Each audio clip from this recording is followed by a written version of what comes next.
محمد صلى الله عليه وسلم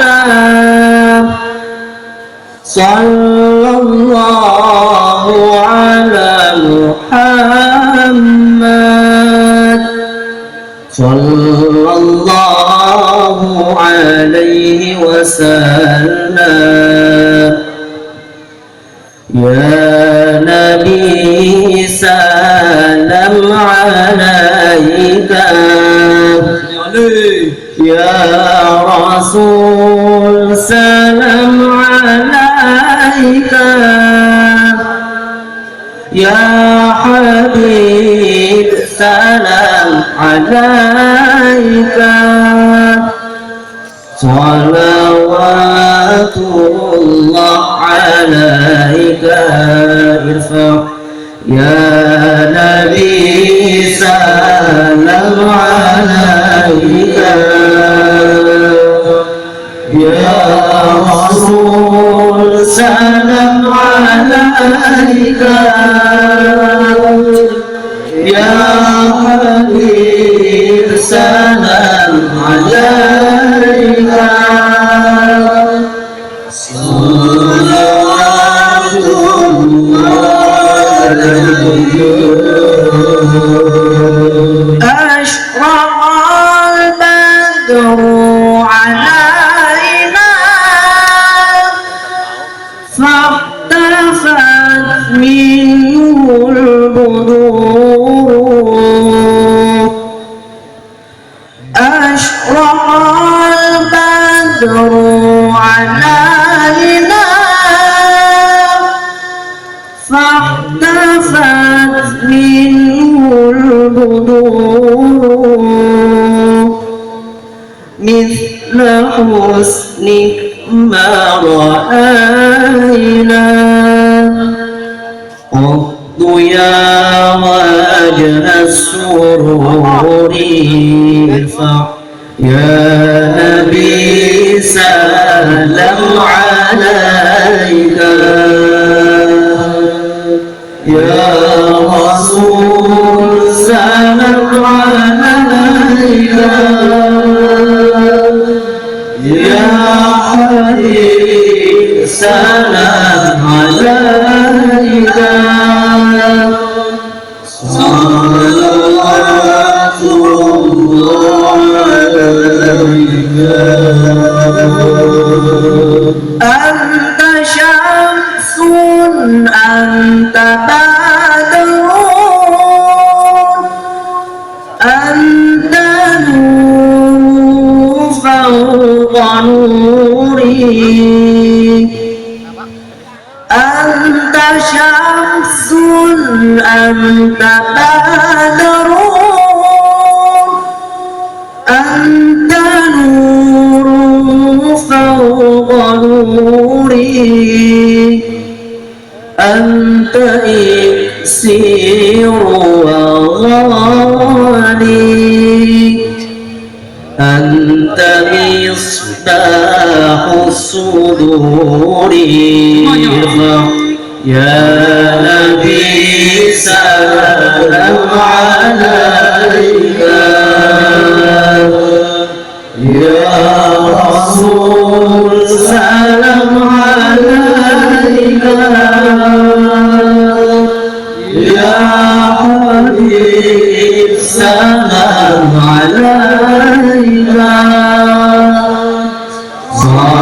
صلوات الله عليك اللهم صل وسلم وزد وبارك على رسول الله وآله الأطهار على رسول الله وأصحابه الأخيار والحمد لله رب العالمين.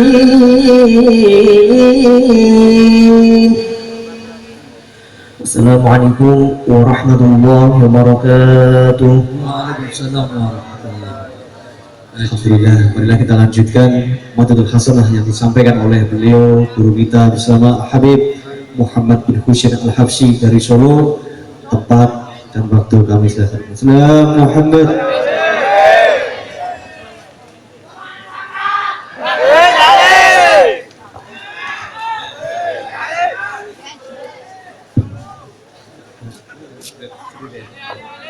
Bismillahirrahmanirrahim. Alhamdulillahi rabbil alamin.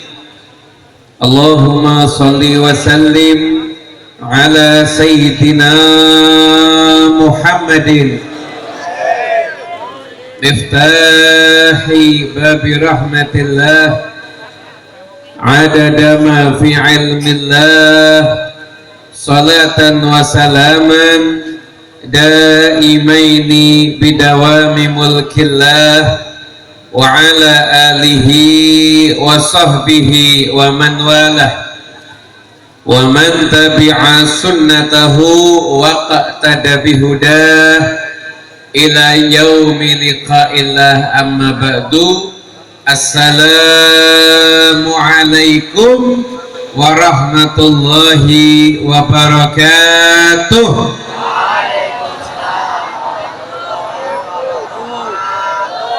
Yang saya hormati, yang saya muliakan segenap para habaib, Al-Habib Hasan Al-Attas, Al-Habib Rizal Al-Attas, Habib Idris Al-Jufri, sedayanipun para rama kiai, para alimul ulama, khususnya yang sama-sama kita hormati, kita muliakan Rama Kiai Saiful Munir dan segenap keluarga besar Pondok Pesantren Nurul Falah, keluarga besar saking Romo Yai Abdul Somad, dan semuanya yang hadir, para asatid, para sepuh, bini sepuh, pejabat pemerintahan, semuanya, adik-adikku, semoga malam ini jadi malam yang berkah untuk kita semuanya.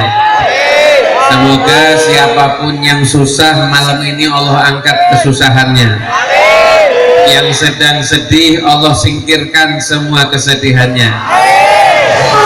Yang punya hutang Allah lunaskan semua hutangnya. Amin Allahumma amin. Hadirin yang dimuliakan Allah Subhanahu wa taala, ada salah seorang ulama ini dia membaca kitab-kitab tafsir, berulang kali membaca Al-Quran. Yang dicari di dalam hatinya adalah ketentraman jiwa. Dia mencari kepuasan batin. Dia baca ayat Al-Quran, hatam ulang lagi. Dia baca sampai 1000 kitab tafsir. Dan kitab tafsir yang pertama, yang kedua, sampai kitab tafsir yang ke-999, maka hatinya masih belum puas ketika itu. Sampai ke kitab tafsir yang ke-1000, baru dia mendapatkan kepuasan hati, dan kepuasan hatinya itu ada pada ayat walladzi qaddara fahada. Apa ya ayatnya? Walladzi qaddara fahada. Semuanya apal, paham maksudnya apa enggak? Jadi dia sudah baca Quran berulang kali dan baca 1000 kitab tafsir. Ternyata yang memuaskan jiwanya itu ada pada ayat walladzi qaddara fahada. Artinya Allah Subhanahu wa taala itu setiap manusia udah ada jalan takdirnya masing-masing. Takdirnya urusan apapun juga, jenengan malam ini mau dari manapun juga takdirnya sampai di tempat ini. Yang nggak ditakdirkan sampai di tempat ini, sekalipun rumahnya cuma tinggal ngelangkah, ya nggak sampai ke tempat ini. Walladzi qaddara yang sudah ditakdirkan nanti Allah akan memberikan petunjuk. Lah ulama ahli tafsir punya tafsiran yang sangat panjang, panjang tentang ayat ini. Di antara tafsirannya adalah Allah itu sudah mentakdirkan jalan-jalan rezeki. Jadi kula kali jenengan niku rezekine niku sampun wonten. Nah nanti Allah Subhanahu wa taala akan ngasih kita petunjuk untuk jemput rezekinya di mana. Ada orang yang menjemput rezeki, ada orang yang dijemput sama rezeki. Lah saya milih yang jadi nomor 2 aja. Jadi yang dijemput sama rezeki. Jenengan milih yang nomor berapa? Oh nomor 2 juga. Sama, semoga kita semua jadi orang yang dijemput sama rezeki, insya Allah. Mau enggak dijemput sama rezeki? Mau, ada caranya. Ada caranya.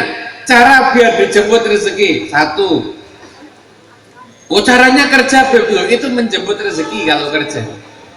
Ini dijemput sama rezeki. Rezekinya yang datengin kita. Caranya banyak. Di antaranya ini resep, karena zaman sekarang banyak orang ngumpet urusan rezeki, apalagi musim pandemi. Toko banyak yang ditutup, pasar banyak dagangan yang enggak laku. Siapa yang bilang rezeki itu hanya lewat pasar atau lewat toko? Jenengan keliru. Tidak ada satupun ayat Quran ataupun hadis yang mengatakan kerja bisa buat orang kaya, tidak ada. Coba carikan ayatnya atau hadisnya, kerja menjadikan orang kaya, ada enggak? Enggak ada. Yang menjadikan orang rezekinya lancar itu apa? Macam-macam. Di antaranya di dalam kitab Sahih Al-Bukhari, di situ ada babu man ahabba bastor rizqi. Bab orang yang ingin rezekinya lancar. Jenengan termasuk apa enggak? Termasuk. Caranya gimana? Bukan suruh buka toko, bukan suruh macam-macam, enggak. Di situ, di bab itu hadisnya cuma 1 ketika itu yang saya baca, yaitu barang siapa ingin rezekinya lancar, umurnya panjang, sambung tali silaturahmi. Sambung tali silaturahmi. Nyambung tali silaturahmi itu bukan pokoknya aku tidak musuhan, keliru. Nyambung tali silaturahmi itu kalau jenengan orang yang mampu, yang disambung orang yang tidak mampu, maka nyambungnya tali silaturahmi pakai hadiah, pakai duit. Datang ke rumahnya, pulang ninggali uang, gak usah banyak-banyak, 5 juta cukup. Ditungake dari wong sugih. Tidak ada yang ngamin. Bakat kiri ditungake sugih angin. Terlambat amin. Jadi jatahnya ngasih 5 juta tinggal 2 juta ya. Loh, jenengan ini kan sementara ini kan kita mikir kita dikasih ya kan? Keliru. Cita-cita tuh kalau bisa jadi orang yang ngasih. Loh, setiap lihat pengumuman umroh mikirnya siapa sing arep bayari aku? Yo keliru, salah wasi urip larat. Kalau lihat pengumuman umroh, mikirnya begini, saya membayari siapa aja, begitu. Nanti sama Allah kasih kemampuan, bukan cuma bisa berangkat, tapi juga bisa bayari. Lalu lihat pengumuman umroh, sekarang bayari aku siapa ya? Lihat iklan HP siapa yang ngarep nukokke aku? Lihat iklan mobil siapa yang ngarep nukokke aku? Ya sampai akhirnya mental dikasih. Mentalnya kita harus mental ngasih. Nanti jadi orang kaya, Allah tuh ngasih rezeki tergantung semangatnya. Yarzuqullahul abda ala qadri himmati. Allah tuh ngasih rezeki tergantung kadar semangatnya jenengan. Kalau jenengan punya semangat kayak saya full, saya pengen punya pondok, ya jenengan nanti dapat rezeki punya pondok, insya Allah. Kalau rezeki ini aku yang penting murid, mangan sego karo sambel, ya dikasih sama Allah, ya sego karo sambel. Syukur-syukur kapan-kapan makan kebuli kalau datang hal ya. Hadirin yang dimuliakan Allah Subhanahu wa taala, jadi kalau pengen rezeki, itu resepnya ada. Jadi hadis Nabi, sambung tali silatu. Kalau jenengan mampu, maka jenengan silaturahminya dengan ngasih hadiah kepada kerabat. Kalau kerabatnya juga sudah mampu, beb, ya udah ngasih hadiahnya ketika momen tertentu, mau lebaran, mau mantu, begitu. Lah kalau jenengan tergolong orang yang mampu, kerabatnya ndak mampu, maka jenengan ya sering ngasih hadiah, penuhi keperluannya. Oh ini tetangga saya kayaknya anaknya mau daftar sekolah, bayari. Ini kan cita-citanya jenengan jadi orang mampu. Sekarang tak balik, kalau takdirnya ternyata jadi orang yang tidak mampu. Ya semoga tidak ada di sini orangnya ya. Tapi kan takdirnya umpama begitu, silaturahminya gimana? Silaturahminya pokoknya datang menanyakan kabar, kemudian jangan sampai putus hubungan. Mohon maaf. Rezekinya orang zaman sekarang itu seret, rezekinya orang zaman sekarang itu ruwet. Kenapa? Silaturahminya juga nggak bagus. Urusan warisan nggak saling sapa kakak adik, ada atau banyak? Ada atau banyak? Lah ini yang namanya ujian untuk nyambung tali silaturahmi. Makanya sambung tali silaturahmi sebelum sholat subuh. Jadi sudah adzan sebelum jenengan sholat sunnah fajar dulu. Ini resep berikutnya. Adzan jenengan kemudian sholat sunnah fajar. Berapa rakaat? 2 rakaat. Sebelum sholat subuh baca subhanallah wa bihamdi subhanallahil azim astaghfirullah 100 kali. Abot beb, enteng. Pegang tasbih itu hitungannya berapa? 90 dan 33 sama ujungnya 1, berarti total 100. Ujungnya pentolnya tasbih ini loh, itu dihitung 1, total 100. Jenengan baca 100 kali. Setelah itu sholat subuh. Habis subuh jangan tidur. Oh ini lebih melancarkan rezeki daripada buka toko nih insyaallah. Setelah itu jangan tidur, tunggu matahari terbit, nunggu seperempat jam, laksanakan sholat isyraq atau sholat duha. Setelah itu mau tidur sampai asar enggak apa-apa. Tapi orang rezeki ini ya seret nih gue.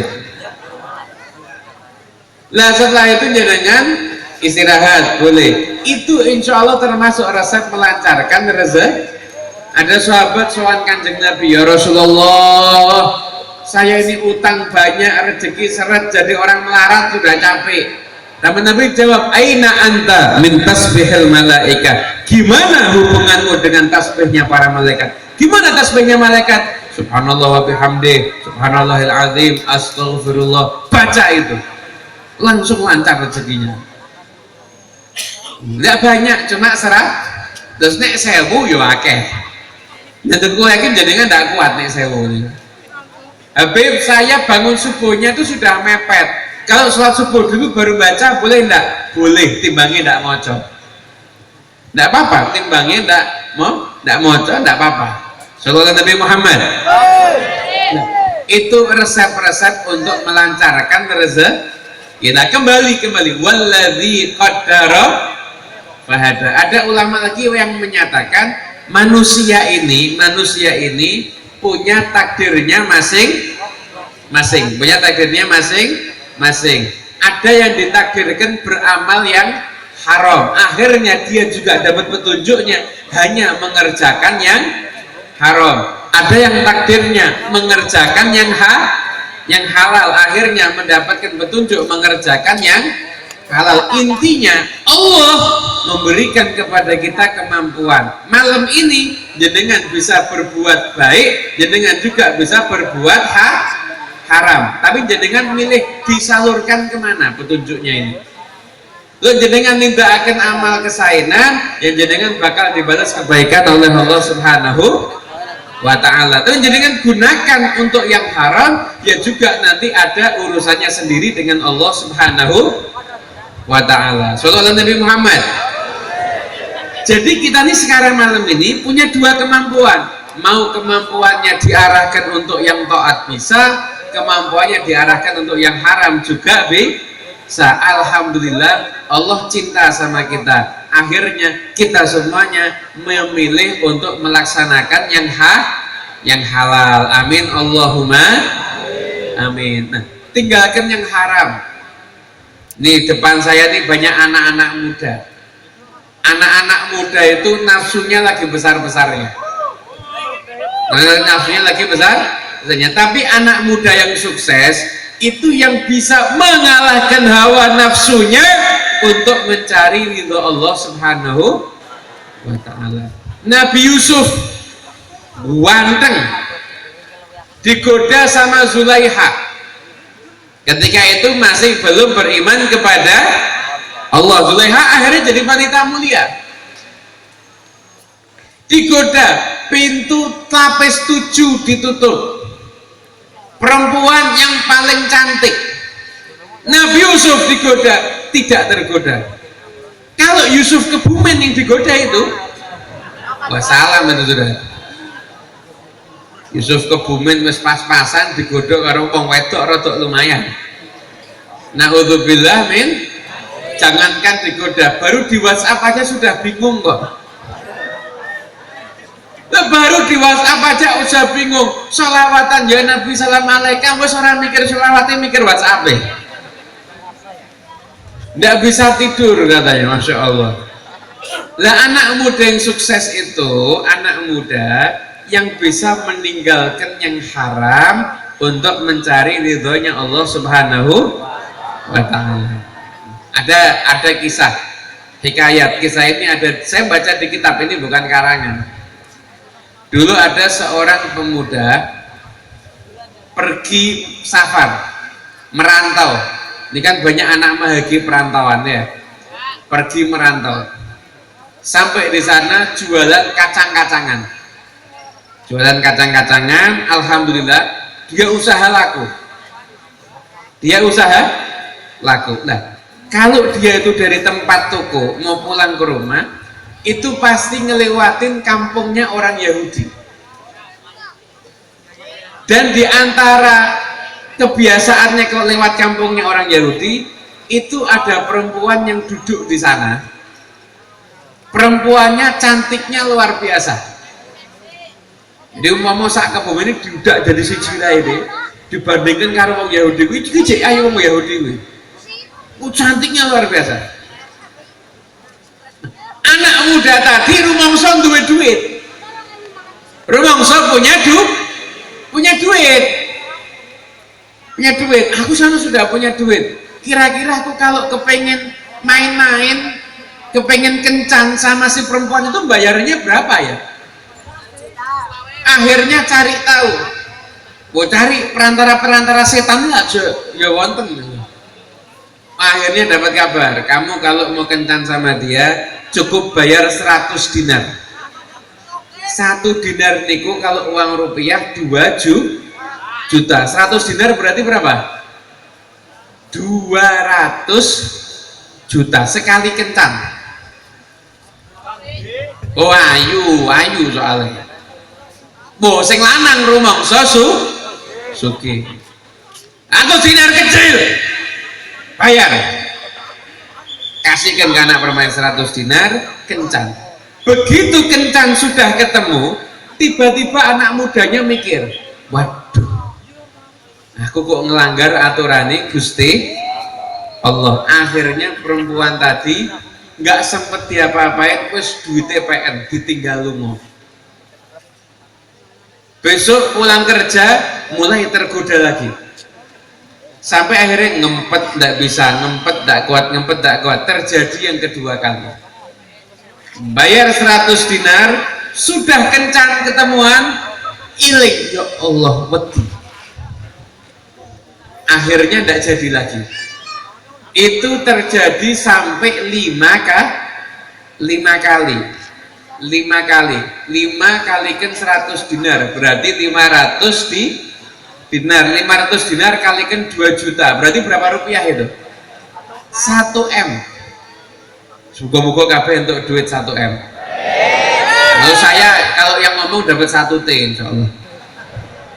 Sing amini 1 M, sing dongake 1 T ya. Nah, jadi kalau kami jual saya jadi juga dapat 1 T juga. Telat. Tadi ya harusnya. Jadi 1 M, total 1 miliar. Subhanallah, terjadilah akhirnya pemuda tadi tidak kuat pindah keluar kota. Nah, ketika pindah keluar kota, ternyata kaum Yahudi ada peperangan dengan kaum muslimin, termasuk wong wedok itu jadi tawanan. Akhirnya begitu pemuda itu lihat, loh, ini kalau sudah jadi tawanan, dibeli jadi budak kan halal ini. Tapi pemudanya sudah tidak punya duit. Akhirnya bingung, datang sama panglima perang. Saya kepingin perempuan itu, ya beli, tapi saya tidak punya duit, tapi saya pingin sama perempuan itu. Kenapa? Diceritakan kisahnya. Jadi kamu 5 kali hampir kencan tidak jadi. Ya udah, kalau gitu perempuan ini saya hadiahkan untuk kamu. Jadi yang awalnya haram ditinggalkan, akhirnya sama Allah diwujudkan dalam bentuk yang halal. Manusia hidup juga sama. Nanti pelajaran kisahnya terakhir. Terakhir. Jadi anak muda ini kan bayar berapa totalnya? 1 miliar. Akhirnya itu 1 miliar 5 kali cicilan itu. 200 juta sekali 5. Akhirnya sama panglima perang dikasihkan, wes hadiah buat kamu. Alhamdulillah. Akhirnya wong wedok itu perempuannya ketika sudah mau jadi miliknya si laki ini, tiba-tiba terjadilah perjanjian damai, tawanan perang harus dikembalikan. Loh, lihat dulu, bentar dulu. Jadi ini kan sudah haram, tidak jadi, nggih. Ternyata bisa dapat dengan cara yang sudah mau dapat dengan cara yang halal. Di hari itu juga keluarganya datang perjanjian damai dan tawanan perang harus dibebaskan. Mumet apa mboten? Mumet, bentar. Tapi ini penting ini. Tiba-tiba perempuan tadi mengatakan, saya tidak mau pulang ke rumah orang tua saya. Sekalipun saya ini sudah tidak menjadi tawanan, tapi saya mau masuk Islam, saya mau ikut kamu, dan kalau kamu mau silahkan jadikan saya istrimu. Mahar gratis lillahi ta'ala. Cocok teman-teman? Akhirnya keluarganya datang, bilang, kamu nggak mau pulang ke rumah? Enggak, saya mau ikut sama pria ini. Pria ini taat sama Tuhannya. 5 kali dia sudah bayar, tapi karena itu haram dia tidak mau. Mungkin sekarang aku saatnya menjadi miliknya yang halal. Akhirnya kata ibunya, ya udah, kalau gitu kamu mau pesan apa? Bu, saya tidak minta apa-apa, Bu. Uang dari pemuda ini, Bu, 500 dinar sebenarnya masih saya simpen. Kalau ibu mau silahkan ibu ambil. Kata ibunya, tidak usah nak, uang 500 dinar ibu ambil dan ibu hadiahkan buat kamu. Jadi wong wedoke yo entuk, duitnya yo entuk. Akhirnya hidup bahagia. Mau tahu inti pelajarannya? Mau? Kalau kamu ikhlas meninggalkan yang haram, Allah akan mendatangkan yang halal yang lebih indah.